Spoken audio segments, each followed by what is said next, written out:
Je suis passé à l'appartement uniquement parce que j'avais oublié ma clé USB.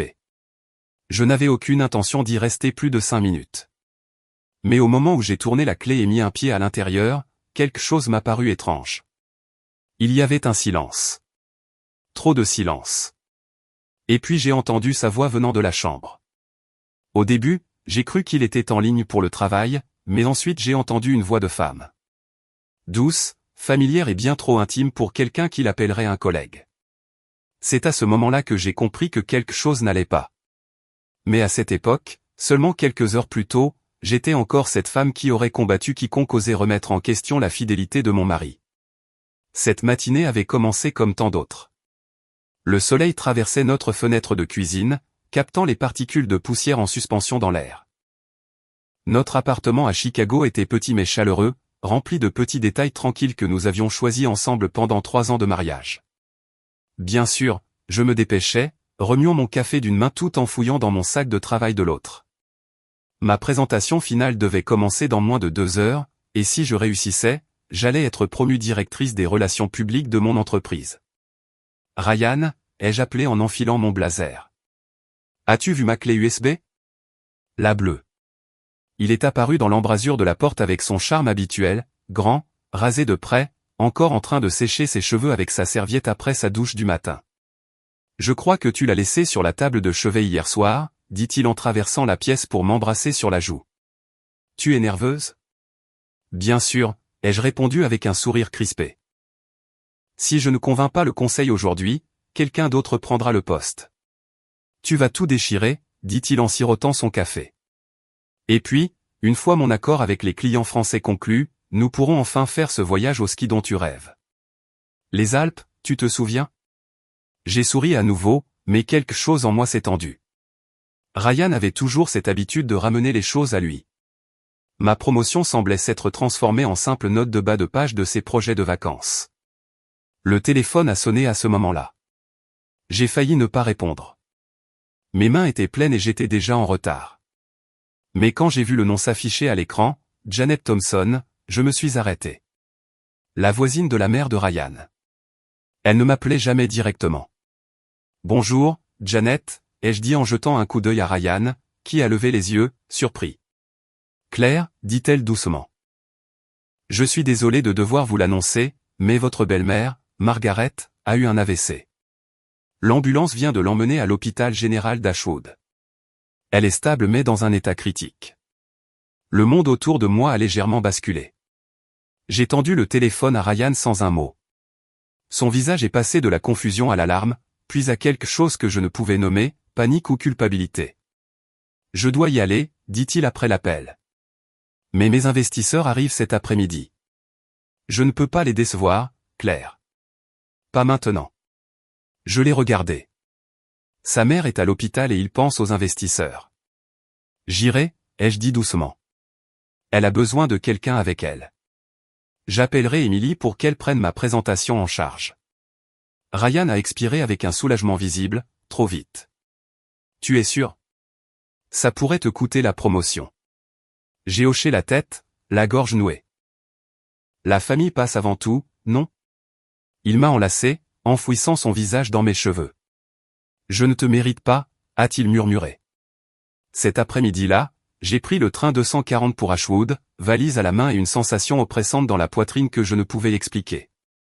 À l'époque, je pensais que c'était juste de l'inquiétude pour Margaret.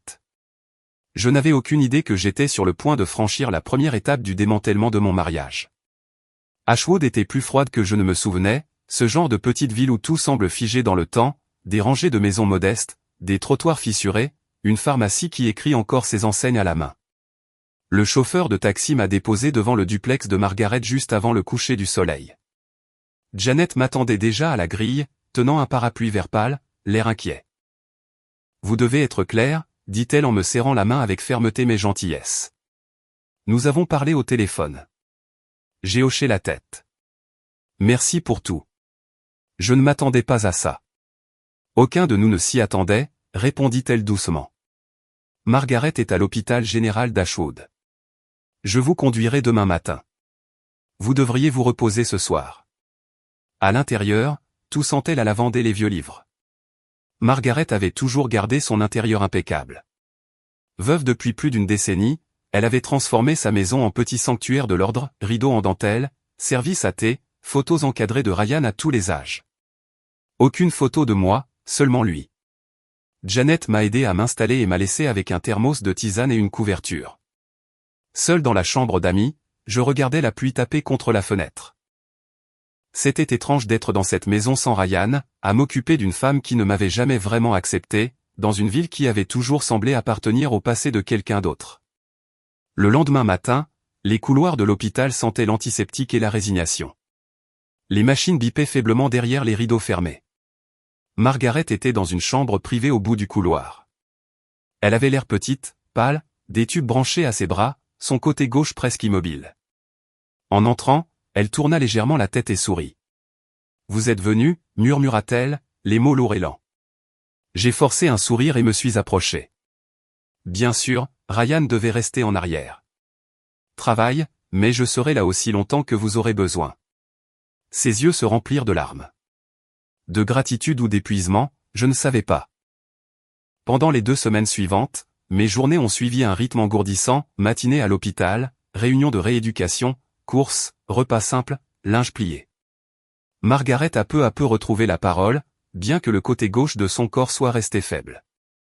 Le médecin disait que la récupération prendrait des mois, peut-être plus. Chaque soir, Ryan appelait. Il demandait des nouvelles de sa mère, jamais des miennes. Il me racontait l'avancement du dossier français, les exigences du client, sa fierté personnelle. Il ne m'a jamais demandé si je dormais, mangeais, tenais le coup. Je me suis dit que cela n'avait pas d'importance.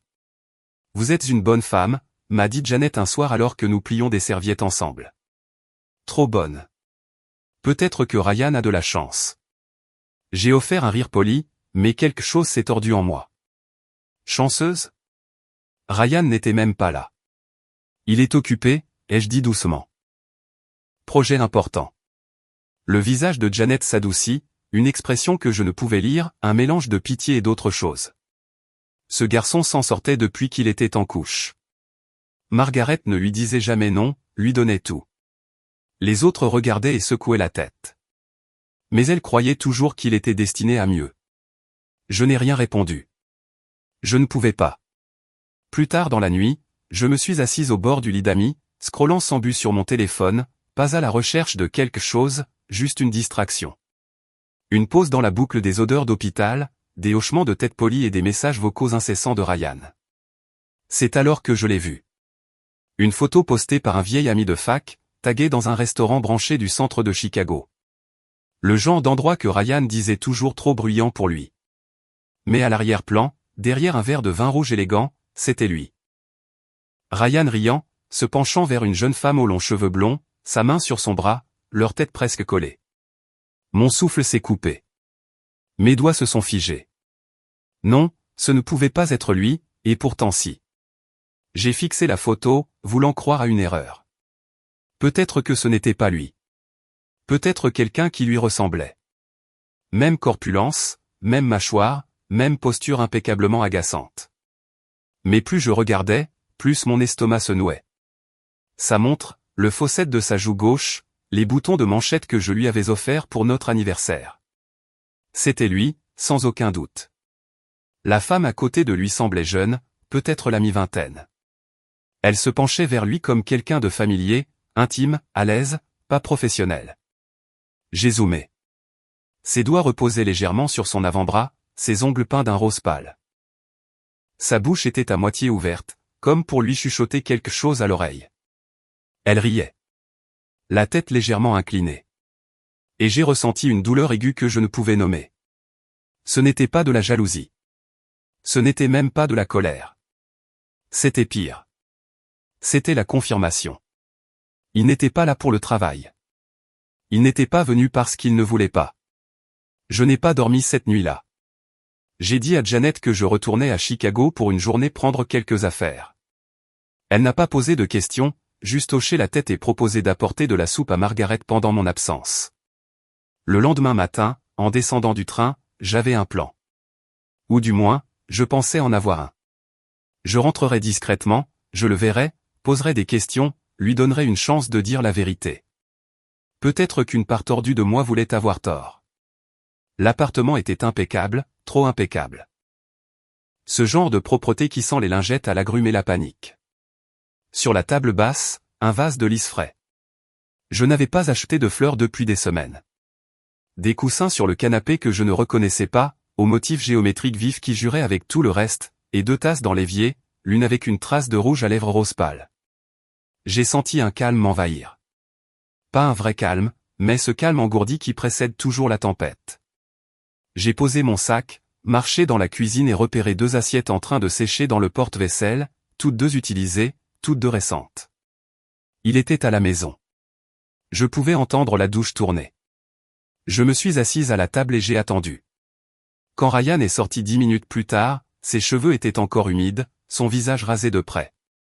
Il portait un pantalon de jogging et un t-shirt ajusté comme n'importe quel autre samedi. Lorsqu'il m'a vu, il a sursauté. « Claire » a-t-il dit, pris en plein pas, « je ne t'attendais pas avant cet après-midi. » J'ai pris le train tôt, ai-je répondu calmement. Margaret avait besoin de quelques affaires, j'ai pensé les lui apporter. Il a hoché la tête lentement, m'observant comme un homme essayant de calculer ce que je savais. J'ai pris des médicaments pour ton rhume, ai-je ajouté en désignant le sac que j'avais posé sur le comptoir, même si tu n'as pas l'air si malade. Il a esquissé un faible sourire.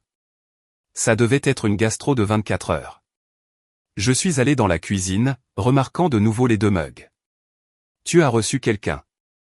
Ryan a hésité. Une collègue. Nous travaillons sur la présentation pour des clients français. Elle a laissé des notes. Je me suis retourné lentement. Elle porte du rouge à lèvres. Il a cligné des yeux. Je suppose que je n'avais pas entendu son nom. Samantha du marketing. Voilà, le mensonge livré trop vite. Je n'ai pas répondu. Au lieu de cela, j'ai passé devant lui et suis entré dans la chambre. Le lit était fait, mais sur la table de nuit, une bouteille de parfum inconnu et une pince à cheveux dorés scintillant de pierre factice. Kitsch et jeune, pas à moi. J'ouvre le placard, quelques blouses neuves, une robe que je ne reconnaissais pas, et dans le tiroir, de la lingerie en dentelle qui n'était définitivement pas mienne. C'est là que je l'ai entendu. Des voix dans le couloir. Ryan et elle. Je t'avais dit de ne pas venir aujourd'hui, a-t-il sifflé. Elle est à la maison. J'avais oublié quelque chose, a-t-elle répondu, la voix tranchante. Comment aurais-je pu savoir qu'elle viendrait à l'improviste? Tu avais dit qu'elle reviendrait cet après-midi. Eh bien, visiblement non. Il y eut une pause, puis elle ajouta, j'en ai assez, Ryan. De me faufiler. Je suis enceinte. Tout en moi s'est arrêté. Je suis resté figé dans le couloir, pressé contre le mur comme si cela pouvait me rendre invisible. Mes oreilles bourdonnaient, ces mots résonnaient sans cesse, je suis enceinte. Ryan n'a pas répondu immédiatement. Je pouvais l'entendre changer de voix, basse et tendue. Christina, a-t-il sifflé. Pas maintenant. Tu crois que je vais disparaître jusqu'à ce que ça t'arrange, a-t-elle répliqué. Tu m'avais dit qu'elle serait hors de la ville pendant des semaines. Tu avais dit que tu allais lui dire. Je le ferai, a-t-il murmuré. J'ai juste besoin de temps. Mes mains tremblaient. Je me suis reculé de la porte, essayant de respirer. Mon cœur battait si fort que j'entendais à peine autre chose. Je ne savais pas ce qui me terrifiait le plus, la trahison ou la manière dont il parlait de moi, comme si j'étais un obstacle, un problème de planning. Je suis retourné dans la cuisine, me suis assise et j'ai attendu. Je ne voulais plus me cacher. Je voulais qu'il me voie. Je voulais qu'il sache que j'avais tout entendu. La porte d'entrée s'est ouverte quelques instants plus tard. Ryan est entré, la refermant soigneusement derrière lui. Il avait l'air d'un homme entrant dans une salle d'audience, pas chez lui. Elle est partie, dit-il doucement, sans me regarder. Je sais, ai-je dit. Il s'est figé. J'ai tout entendu, Ryan. Le couloir n'est pas insonorisé. Son visage s'est crispé. Il s'est assis en face de moi, les yeux scintillants de calcul. Cla, j'allais te le dire. Je l'ai interrompu. Ne mens pas. Ne m'insulte pas davantage. Il a avalé difficilement. C'est compliqué.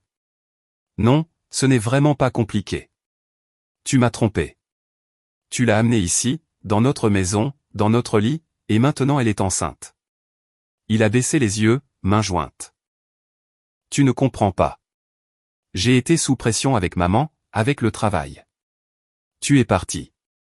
J'étais seul. J'ai cligné des yeux. Je suis parti pour m'occuper de ta mère mourante. Il a sursauté. J'ai sacrifié la présentation la plus importante de ma carrière pour être là pour elle.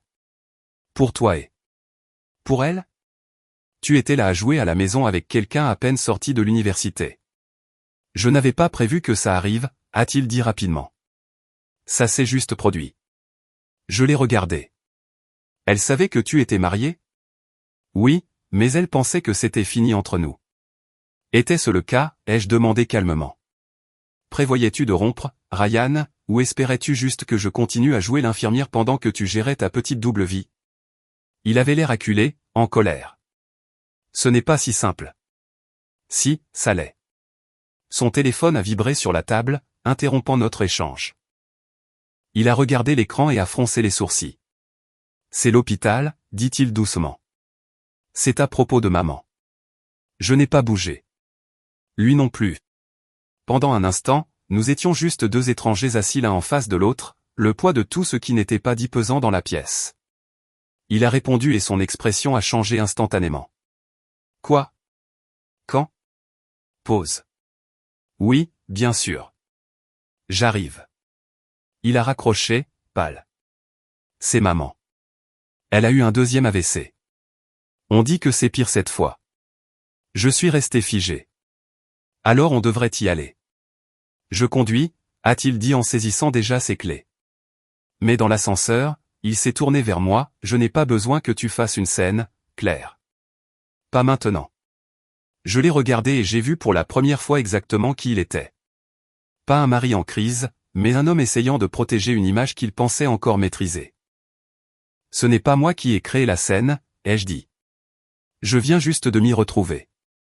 Nous n'avons plus parlé pendant le reste du trajet. Ashwood sentait la pluie à notre arrivée, ce genre qui s'infiltre dans le pavé et persiste sur les vêtements. Ryan n'a pas parlé pendant le trajet, les doigts crispés sur le volant, les yeux fixés sur la route comme s'il pouvait fuir ce qui nous attendait. Nous sommes arrivés à l'hôpital peu après minuit. Le hall était sombre, les néons vacillants. Janet était dans la salle d'attente, tenant un gobelet en polystyrène de café de distributeur automatique. Elle est stable, a-t-elle dit doucement en se levant, mais le deuxième AVC a été plus grave. Ryan a posé quelques questions, mais il était clair que Janet s'adressait surtout à moi. Elle est à peine consciente. Il la garde sous observation, mais elle a demandé à te voir, Claire. Moi, ai-je dit, surprise. Janet a hoché la tête. Dis à Claire que j'ai besoin de la voir en premier. Ryan a paru offensé. C'est ma mère. Janet a haussé un sourcil, et pourtant elle a demandé ta femme. Une infirmière m'a guidé dans le couloir, passant devant une rangée de portes identiques jusqu'au bout du hall. La chambre était silencieuse, à part le bip rythmique des machines et le sifflement doux de l'oxygène. Margaret était immobile, la peau pâle, les yeux à demi ouverts. Mais quand elle m'a vu, quelque chose a changé sur son visage, soulagement et honte. Je suis entré lentement, me suis assise à ses côtés, sa main a tressailli, et j'ai tendu la mienne pour la tenir. Elle m'a regardé, les yeux baignés d'émotion. Tu l'as vu, a-t-elle murmuré, la voix rauque et inégale. J'ai hoché la tête. Tu sais que oui. Des larmes ont envahi ses yeux. Elle a cligné des yeux forts pour les retenir. Je suis désolé, a-t-elle râpé. J'aurais dû l'arrêter il y a des années. Je l'ai laissé devenir ça. Tu ne pouvais pas savoir, ai-je dit doucement. Si, a-t-elle chuchoté. Après la mort de son père, je lui ai tout donné. Sans limite, sans conséquence. Je voulais le protéger, mais je n'ai fait qu'élever un homme qui pensait que le monde lui devait tout. Elle a serré faiblement ma main. Ne le laisse pas t'entraîner avec lui. J'ai avalé la boule dans ma gorge. Et toi? Que veux-tu que je fasse? Elle a détourné le regard, fixant le plafond un long moment. Puis elle s'est retournée lentement. L'appartement, celui de Chicago. Il est à toi maintenant. J'avais fait rédiger les papiers le mois dernier, avant le premier AVC. Je ne lui ai juste jamais dit. Je l'ai regardée, stupéfaite. Je t'ai vu tout sacrifier, a-t-elle continué à voix basse. Ton travail, ton avenir, pour moi. Pas pour lui. Pour moi, et il n'est même pas venu. J'ai secoué la tête. Margaret, je ne l'ai pas fait pour une récompense. Je sais, a-t-elle dit. C'est pour ça que tu le mérites. J'ai senti mes larmes enfin couler sur mes joues. Tu es sûr? Elle a fermé les yeux, respirant superficiellement. Je n'ai jamais été aussi sûr de quelque chose. À ce moment, la porte a grincé. Ryan est entré, le visage pâle, les yeux oscillants entre nous. Ils ont dit que je pouvais entrer. Margaret a détourné son visage de lui.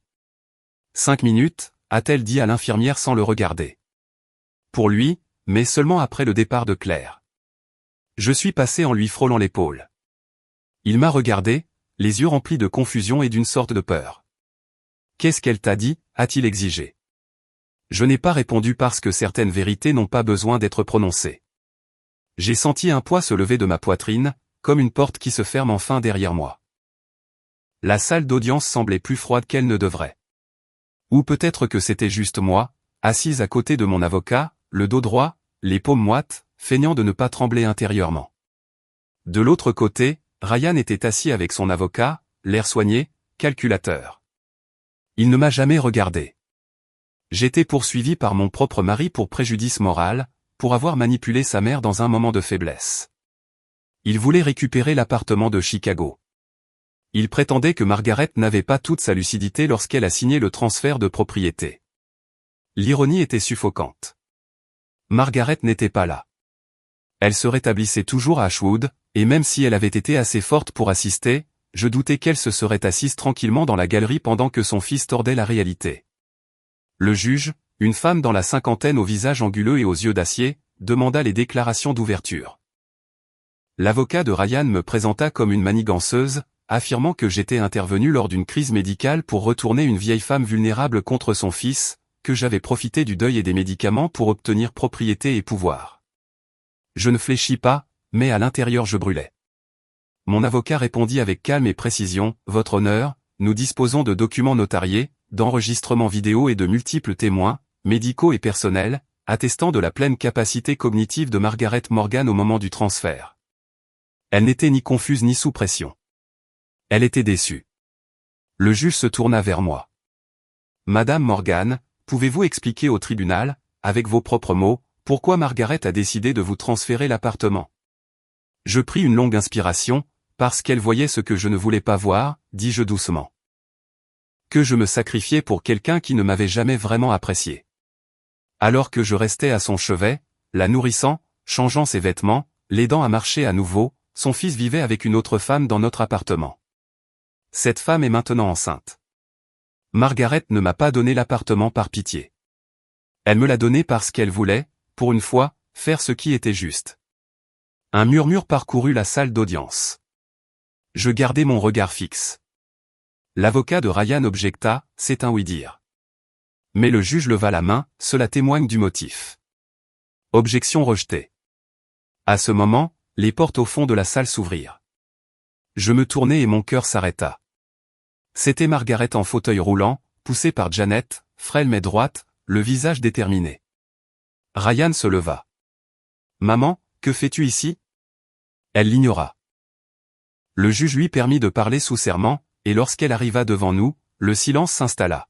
« Je n'ai pas été contrainte, dit-elle, la voix rauque mais claire. Mon esprit était intact quand j'ai donné cet appartement à Claire, et je le maintiens. Mon fils vous a menti, à vous, à moi, à lui-même. Claire a tout abandonné pour s'occuper de moi quand il n'a pas levé le petit doigt. Elle était ma fille quand il a cessé d'être mon fils. » Ryan semblait abasourdi. « Comment peux-tu dire ça, cracha-t-il. Après tout ce que j'ai fait pour toi. » « Ce que tu as fait, répondit Margaret froidement, c'est briser toute confiance qu'il me restait. » Le juge se pencha en avant, « Merci, Madame Morgan. Cela suffira. » Tout fut terminé en moins de 10 minutes. L'appartement resta à mon nom. La contre-plainte fut rejetée avec préjudice. Le visage de Ryan se tordit et, pour la première fois depuis des années, je le vis sans masque. Il n'était pas en colère, il était exposé. Il me suivit dans le couloir. Tu as tout planifié, siffla-t-il. Tu as retourné ma propre mère contre moi. Je le regardai droit dans les yeux. Non, Ryan, c'est toi qui l'as fait tout seul. Et je partis libre. Je ne savais pas comment recommencer, juste que je devais. L'appartement, celui que Margaret m'avait donné, était trop chargé de souvenirs. Chaque coin résonnait des versions de moi-même que je ne voulais pas revoir. Je fis donc une petite valise, laissai les clés sur le comptoir et m'installai dans une location temporaire près du lac. C'est là que Michael me retrouva. Nous n'avions échangé que quelques mots auparavant. Il était le voisin qui m'avait aidé avec ma valise le jour où je quittais Ryan. À l'époque, il offrait une gentillesse discrète, sans poser de questions. Mais maintenant, son nom apparut dans ma boîte mail, Michael Carter, Crescent Media Group.